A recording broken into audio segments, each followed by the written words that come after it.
going on, guys? Welcome to another episode of Backstage with BeU. Today on the show, we have an amazing hip-hop and R&B artist, Kaleb Mitchell. Kaleb, how are we doing today, man? I'm good, man. I'm happy to be here. Thank you for having me on, bro.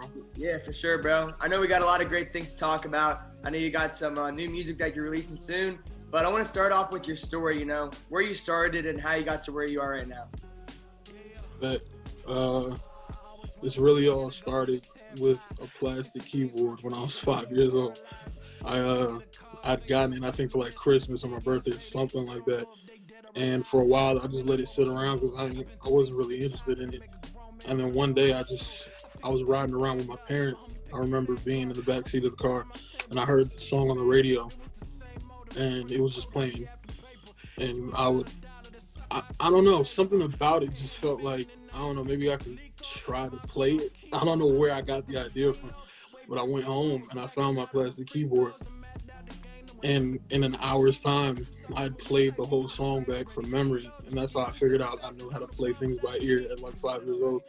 So from there, it's just been constantly just trying to progress and move forward. Like that turned into, okay, if I can play this song, maybe I can create one of my own. And by the time I was 8, I had written my own song. And like, of course, looking back, it was kiddie, it was trash, but it was At 8, that's it great. was mine. It was mine, so I was proud of it. You know what I'm saying?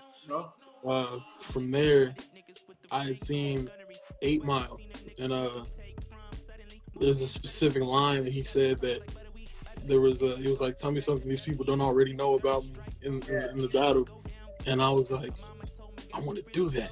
My parents are like, what? You want to rap? Like, this kid plays piano. He like doesn't seem like any sort of aggression is in him at all. Like, I don't know, something just about it just struck a chord with me. Like, I already had loved rap, but I had never even attempted to try it myself. And it just felt like, I don't know, there was something about it, the energy, the delivery, the passion that you can see, like, it just called me, and I started penning random lines together. And by the time I was 13, I had made my first project, which is like forever gone from the internet now because it was terrible. But it was the beginning of everything that we have now. Yeah, that's awesome, bro. I mean, since you mentioned 8 Mile and there's like rap battles, freestyling in there, I'm curious, do you freestyle most of your music, or are you more pen to the pad guy? Because I was on YouTube and I saw you did a freestyle over Roll in Peace, and that was fun. So how do you like make your music like that? It varies sometimes. Sometimes I'll sit down and I'll hear a beat and I'll be like, I just want to get behind the microphone and just mess around with it and see what happens. Sometimes it's something that I've written 3 years ago that I had no idea what it would sound like or what beat would be behind it. Even songs off of this new album that's about to come out, some of it I wrote when I was 18, and the bodies of work that I was making then, they had no place, and it didn't feel natural there. But now I go back and revisit, I'm like, this is perfect, and it fits right here. So it'll be a freestyle, or it'll start with a beat, or it'll start with me just humming something into the microphone, and from there I'll just build off of whatever feels natural. For sure. So you've got a really unique voice, really cool voice. Who would you say some of your biggest musical influences are? Man, there's so much. I've been blessed to be around people who are much older than me. Like, my older brother I believe he was like 16 when I was born, so I was 4 or 5 hearing The College Dropout as it came out. And Kanye, when he put out, I think it was the premiere for Jesus Walks, I was watching live on 106 in Park when I came home from school. I was like, I don't know what this is, but I love it. It was just something about the whole swag, the style that he had. I was like, man, this dude is crazy. I was heavily influenced by Michael Jackson when it comes to like the singing. I literally taught myself how to sing by listening to his music. Wow. And it's really just been a process of finding my own sound through my inspirations. Like, a lot of my music, I try to be as the chords, the melodies. I try to make them as dynamic as possible because I feel like what Quincy Jones was putting into Michael's music, or even what Kanye was doing with sampling and everything, it's just like it feels good when you listen to it. Yeah. So those two, Kanye and Michael, they heavily influenced me. Yeah, and your music definitely makes, you feel a sort of way. I definitely see, your creativity when it comes to like the Kanye comparison and, the MJ comparison with your melodic side and whatnot. So that's super cool. So when you dropped So Help Me God in, was it 2017? Yeah. It peaked at number 7 on the iTunes hip hop charts, which is crazy, man. That was when you were in high school, right? Yeah. So can you describe to me how it felt when you got the news? So I was, it was a whole thing. So that night was actually my prom night, and I didn't go because I was like, I gotta focus on my album. It was the first time that I was ever selling a body of work. Like, I put out 2 mixtapes and stuff before then, and there was a bunch of freestyle stuff that I put out for free. But So Help Me God was the first time that I was selling an album, and I was so nervous because I didn't know if anyone would make that transition with me from me putting free stuff out to them actually paying for it. So I was home Friday night or Thursday evening, and it was nerve-wracking. I was looking at the clock. All right, it's 11 o'clock. It's 11:10. It's 11:20, and I was just counting all the minutes up until it was midnight. And then when I saw the link went live, I just tweeted it and turned my phone off. I didn't want to look at it. I tweeted the link, and then I think an hour later, I turned my phone back on, and I had seen 60 messages. Bro, look at your phone. Look at your phone. I was like, yo, what? And it was like, we started off, it was like, I think 30, and I was like, yo, I'm on the chart, what? And then they were like, look again, he jumped up. It was like, it's 15, then he came all the way to 7. I was like, man, I don't know what's going on, but hey, man, I'm gonna run with it. Yeah, that's crazy. I'm sure all your boys hyping you up, hitting you up. Like, oh my man, it was a whole thing, man. It was crazy. Probably one of the highlights of my career so far. Yeah, for sure, and definitely not the last. So is that like the first time you dropped music on like a platform like iTunes? Were you dropping shit on SoundCloud before that? Everything that I had was on SoundCloud, and I put out a single in 2015 called 10,000 Leagues, and that was I was literally just experimenting with the TuneCore service. I wasn't even planning on like heavily promoting it or anything. I just wanted to see my name on iTunes and stuff like that. Yeah, for sure. And then after that, I think I put out Get It and 18 off of So Help Me God, and then from there I was just, all right, I'll just put the rest of the project out. Yeah, we've seen a lot of artists blow up off platforms like SoundCloud. How important would you say like a platform like SoundCloud is to your career? How essential was that? Honestly, I probably would not be here without SoundCloud and the support that I gained from SoundCloud, because it made me visible to a lot more people. Like, putting stuff out on YouTube and all the rest of it is cool, but it's like a pool of billions of songs. So putting it out on SoundCloud and having my friends tell their friends, okay, he has this, XYZ, pass it on to this person, or just getting people around me to be like, hey, can you share this link to somebody? It's much easier. I feel like at that time, it was a lot easier to just share a SoundCloud link with somebody. So all the freestyles and stuff that I did, all the things that, even stuff that's deleted now, that just helped push my name out there. I would not be where I am without the SoundCloud community. For sure, yeah. I mean, SoundCloud is so important to the underground community. Like, you don't have to pay for a subscription. It's all free. Easy to send out to your friends and help build a fan base around that, leading up to, like, putting on a larger platform. So are you doing music full time now? I am. I've actually never had a job, which is nuts. I had an internship. In high school, because they made us. It was a graduation requirement, and I did it for like 2 weeks, and I was like, I'll never do this again, bro. Yeah. So what is the average day look like for you in making music? From the moment you wake up till the moment you go to bed.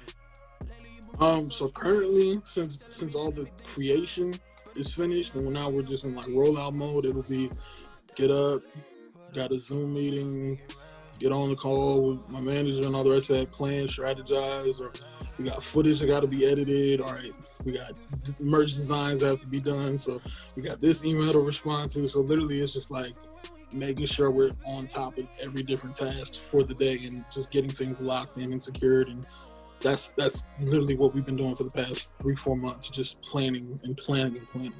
For sure. So I know you're definitely planning for your release dropping on February 5th. You're dropping So Help Me God 2, which is the sequel to the album you dropped in 2017, So Help Me God. Let's definitely get into that, you know. Can you tell me like what went into the making of that project? You know, what was the inspiration for that, and you know what it's all about? This album, this time around, is like purely autobiographical, and it just details the last like 2-3 years of my life. There was just this point where things just felt like they were turning and different situations would go wrong. There was a whole lot of family issues. There was people dying around me. There was people getting sick. There was a whole lot of stuff that was going on, and I actually got sick, and I had like this sinus infection, and I was coughing so much that it kind of like damaged my voice, and I couldn't talk for the longest time. So from 13 years old up till I was 21 at the time, I was doing music every single day. I would go home from school, do music. So for the first time in my life since I was 13, I couldn't do music and I didn't know how to function. It was like just even falling into depression a little bit, like just having super anxiety, like, fam, if I never get better, what am I about to do with my life? There was just a whole lot of me falling into overthinking and just a rabbit hole of different feelings. And with everything around that time, it just felt like, I don't know if this is ever gonna end. Like, it was just a deep, dark, like, feeling. And from there, I just felt like I had to write if I couldn't record. I was just like, if I can't physically say it, I'll just say it to the pen and paper. And after, I think, a few months, I gotten antibiotics, and I started the process, which was like trying to find different medications and stuff like that for my throat and all the rest of that. And it just gradually started coming back, and I started stepping towards the mic again and making little scratch demos and then making little melodies and things like that. And then I finally was able to say a full verse, and it felt like, bro, I feel like I took what I was doing for granted, because when you do something for so long, you get used to it. And I was like, fam, if I lost music, I don't know what I would do. So I was just happy to be able to record again and just detail all of these things that happened in my life, the ups and downs. And 2 years after my last project, 973, we finally finished So Help Me God 2. Yeah, I mean, it's been, 3 or 4 years since you dropped that, and like you said, you've gone through lots since then. So I know there's a lot of emotion and a lot of personal experiences that have gone into, the making of this new album. I think it says a lot about not only you as an artist, but you as a person, to be able to pivot from, being able to use your voice as an artist every single day for as long as you've been making music, since you said you were 5 years old, to not being able to at some point. And you had to pivot and put whatever you're thinking, whatever you want to say to paper. So, I've got a sneak peek of So Help Me God 2, and it's amazing, and I'm really excited for, your fans and, people who haven't even listened to you yet to hear it, because there's definitely a lot of you that goes into that album for sure. Thank you, man. I appreciate that. The last question I have for you is, what do your next 3 to 5 years look like for you in your career? My next 3 to 5 years. It's funny when people ask that question, because usually I really don't have an answer, because there was a time that I didn't think that I would get to this point.